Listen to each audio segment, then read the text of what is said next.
Hello everyone, welcome back to this channel. In this video, we will solve question number 4, exercise 4.1, class 6. How many lines can pass through one given point? अब अगर हमारे पास ऐसे एक ये point है तो इसके थ्रू हम लोग कितनी लाइंस पास कर सकते हैं। अब ये पॉइंट है, अब इसके थ्रू मैं कितनी सी भी लाइंस ड्रॉ कर सकती हूँ। There is no limit. Okay, like this I can draw countless lines here. So there is no limit कि एक पॉइंट के थ्रू हम लोग कितनी लाइंस ड्रॉ कर सकते हैं। सो देयरफॉर इस क्वेश्चन का आंसर आएगा इनफाइनाइट, या आप लिख लो काउंटलेस, क्योंकि एक पॉइंट से हम लोग जितनी चाहें उतनी लाइंस ड्रॉ कर सकते हैं। So there is no count.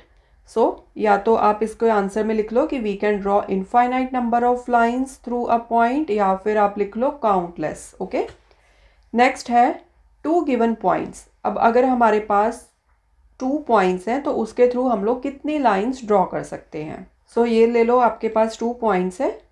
अब इन पॉइंट्स के through I can draw only 1 line. Okay, because अगर मैं कोई और लाइन ड्रॉ करनी चाहूँगी इन दोनों पॉइंट्स के बीच में से तो वो स्ट्रेट पाथ नहीं होगा। सो अगर इन दोनों पॉइंट्स को मिलाना है तो मुझे कोई और पाथ लेके इन दोनों पॉइंट्स को मिलाना पड़ेगा। Okay, so I can take any path but that path won't be a straight path. अब लाइन, हमें पता है कि line is always a straight path. So therefore if I have 2 points, let's say A and B, तो उन दोनों points के through हम लोग सिर्फ एक ही लाइन ड्रॉ कर सकते हैं।